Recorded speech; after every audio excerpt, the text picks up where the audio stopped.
तो hey everyone, कैसे हैं आप लोग। उम्मीद करता हूँ कि काफ़ी अच्छे होंगे और अपने लाइफ में कुछ बेहतर कर रहे होंगे, और नहीं तो आज ही स्टार्ट कीजिए। तो आज काफ़ी दिनों बाद आज आपसे रूबरू हो रहा हूँ, क्योंकि इधर मैं बिजी था, आप ही का काम कर रहा था, जो आप लोग हर दिन हमारे वीडियोस पे सुबह में 6 बजे देख रहे होंगे। और वो क्या था, फिस 13 की 10th लेवल की जितनी भी एग्जाम 2025 में हुई हैं उसका डिटेल एक्सप्लेनेशन 25 क्वेश्चन की हर दिन हमारे वीडियोस पे, सॉरी हमारे चैनल पे आ रही थी। ठीक है, तो आप लोगों ने उसे काफी ज्यादा प्यार दिया, काफी ज्यादा आपका सपोर्ट मिला और काफी अच्छे से आप लोग अपनी प्रिपरेशन को कर रहे होंगे।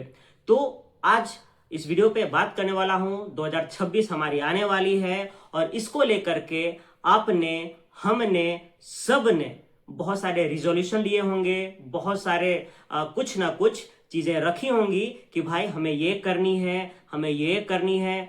लेकिन एक चीज बोलना चाहूंगा यार आप लोगों को, कि सिर्फ बातें बनाओ मत, चीजें सिर्फ सोचो मत, कॉपी या डायरी में सिर्फ लिखो मत, आप वो चीज को इंप्लीमेंट करो। अगर आप इंप्लीमेंट नहीं करोगे तो जिस तरह से हमारे 25 गया है उसी तरह से आने वाले ना जाने कितने दिन, सप्ताह, महीने और साल फिर से चले जाएंगे। तो आप आज ही लग जाओ और जो चीजें करने चाहते हो ना वो चीज को करो, वरना पछताने के सिवाय कुछ भी मिलने वाला नहीं है। अब बात करते हैं हमारे भाइयों और बहनों के बारे में, जो लोग एसएससी 2026 की किसी भी एग्जाम्स की प्रिपरेशन करना चाह रहे हैं और उनको नहीं समझ में आ रहा है कि कहां से करना चाहिए, कहां से नहीं करना चाहिए, किन टीचर से पढ़ना चाहिए, किन टीचर से नहीं पढ़ना चाहिए। तो जाओ मेरे चैनल पे विजिट करो और वहां पे मैथ्स, इंग्लिश, जीएस, रीजनिंग, सारे जितने भी बेस्ट टीचर्स हैं उनके बारे में मैंने बताया है। आपको किनको सेलेक्ट करना चाहिए, किनको नहीं सेलेक्ट करना चाहिए, कैसे सेलेक्ट करना चाहिए, कैसे नहीं करना चाहिए, उसके बारे में डिटेल में बताया है। तब जाओ और जाकर के देखो, अपनी प्रिपरेशन को स्टार्ट करो। अब बात करते हैं खास करके एमटीएस 2026 की जो एग्जाम होने वाली है उसके लिए, और एमटीएस 2025 की जो एग्जाम होने वाली है उसके लिए। तो 26 वालों, एमटीएस वालों, आपके पास टाइम नहीं है, आपको सिर्फ और सिर्फ दो सब्जेक्ट ही पढ़ने हैं। दो सब्जेक्ट कौन है, जीएस और इंग्लिश। तो आपके पास टाइम बिल्कुल भी नहीं है, इसका सिलेबस बहुत ज्यादा बड़ा होता है। तो आप जाओ और आप इन दो सब्जेक्ट की अच्छे से प्रिपरेशन करो, नहीं तो आपका भी हाथ तंग होने वाला है, या फिर हाथ छूटने वाला है, या फिर चीजें आपके हाथ में नहीं आने वाली है। तो जो 25 वीडियोस या फिर जो 25 क्वेश्चंस के मैं वीडियोस डाल रहा हूं, आप भी क्या करो, उसे देखो। इससे क्या होगा कि देखो, शुरू शुरू में तो आपको क्वेश्चंस नहीं आ रहे होंगे बिल्कुल, क्योंकि आपने पढ़ाई की नहीं है। लेकिन अगर आप हर दिन सिर्फ और सिर्फ 25-25 क्वेश्चन देखोगे ना, तो सोचो कि महीना के आपके कितने क्वेश्चन हो जाएगा, काफी सारे क्वेश्चन हो जाएंगे, 750 क्वेश्चन हो जाएंगे। समझ में आ रहा है ना। तो इस तरह से आप सिलेबस कंप्लीशन के साथ साथ आपकी पीवाईक्यूज भी काफी इंपॉर्टेंट रोल प्ले करने वाले हैं, और आपके पीवाईक्यूज भी साथ साथ में होते चले जाएंगे। तो जितने भी मैं डाल रहा हूं यहाँ पे आपकी अपकमिंग एग्जाम्स के लिए बहुत ही ज्यादा इंपॉर्टेंट रोल प्ले करने वाली है।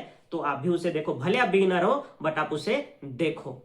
तो अब बात करते हैं एमटीएस 25 वालों, आपको क्या करना चाहिए, क्योंकि आपके पास टाइम बहुत कम है और आप लोग टाइम हर दिन वेस्ट कर दे रहे हो कि कब रिजल्ट, सॉरी कब डेट आपका आएगा और कब एग्जाम होगी। भाई एग्जाम जब होगी तब होगी, और एग्जाम ये सोच के चलो कि आपके पास 1 महीने हैं, तो 1 महीने में आप जितना ज्यादा रिवीजन कर सकते हो रिवीजन करो। अब बात करते हैं आपके लिए सबसे ज्यादा इंपॉर्टेंट रोल किसका होने वाला है, तो मॉक का होने वाला है। अब आप बात करोगे कि भैया मॉक तो है ही नहीं अवेलेबल, तो बिल्कुल नहीं है, एडिक्विटी का मॉक आपको नहीं मिलेगा, क्योंकि अभी हाल फिलहाल में हुई है और जितने भी कंपनी जो मॉक्स बनाती हैं उन्होंने ऐड किया नहीं है। तो आपके लिए सबसे ज्यादा जो यूजफुल होने वाला है वो मेरे चैनल पे एडिक्विटी पैटर्न बेस्ड जो क्वेश्चन आए हैं 10th लेवल की, वो मैंने करा रखे हैं और कराने वाला हूं। मुझे लगता है और 3-4 वीडियोस के बाद में वो कंप्लीट हो जाएगी, जिससे आपको ये आइडिया लगने वाला है कि किस तरह के क्वेश्चन पूछे जा सकते हैं और किस तरह के क्वेश्चन आने वाले हैं। और इतना याद रखना कि जो लेवल एमटीएस की क्लास 10th की फेज 13 की रही है, वही लेवल जीडी के रहने वाली है और वही लेवल एमटीएस की रहने वाली। क्यों? क्योंकि कुछ महीना पहले एसएससी की एक ऑफिशियल नोटिस आई थी, उसमें एसएससी ने ये मेंशन किया था कि सीजीएल की लेवल सबसे टफ होगी, उसके बाद में सीएचएसएल की लेवल होगी, उसके बाद में 10th लेवल की बोले तो एमटीएस, जीडी और फेज 13 की एमटीएस की जितने भी एग्जाम होने वाले हैं सबके लेवल सेम रहने वाले हैं। तो आपको ज्यादा हाई लेवल भी करके कोई फायदा नहीं होने वाला, आपको लो लेवल भी करके कोई फायदा नहीं होने वाला है। अगर आप चाहते हो तो 10th लेवल की जितने भी एग्जाम्स हो रहे हैं ना, उसकी आप क्या करो, जितने 2025 के जो क्वेश्चन आ रहे हैं उसको आप मारो, लेकिन अच्छे से उसका एनालिसिस करना। जिस भी टॉपिक, जिस भी जहां से वो पूछ रहा है वो सारे टॉपिक आपके क्लियर होने चाहिए, तब जा करके आप अच्छा स्कोर कर पाओगे।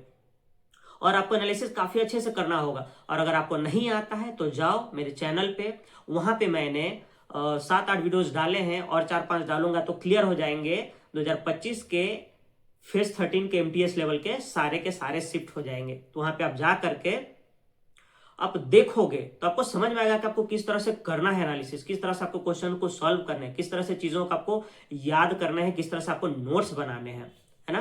तो इतनी सारी चीजें हैं, अगर आप करते हो तो भाई आपका सिलेक्शन कोई नहीं रोकने वाला है, आप ही सेलेक्ट रहोगे, इतना याद रखो। हाँ, इसके साथ साथ में आप पीवाईक्यूज मारते रहो। क्यों? क्योंकि पीवाईक्यूज मारने से आपको ये होगा कि आपको चीजें कितनी रिटेन है, कितनी याद है, वो चीजें आप क्लियर कर पाओगे। सिर्फ और सिर्फ बुक लेकर के, कॉपी लेकर के पढ़ने से नहीं होगा। अगर पढ़ोगे तो आपको नींद काफी अच्छा आएगा, लेकिन कितनी चीजें आपको याद हैं या नहीं है ये आप डिसाइड नहीं कर सकने वाले हो। तो जाओ और मेरे जो वीडियोस हैं उसको देखो और वहां से आप नोट्स बनाओ और काफी अच्छे से अपने प्रिपरेशन को करो। तो इसी तरह से फिर मिलते हैं किसी और वीडियोस में। अगर सब्सक्राइब नहीं किया तो सब्सक्राइब कर लो और लाइक नहीं किया तो लाइक कर लो।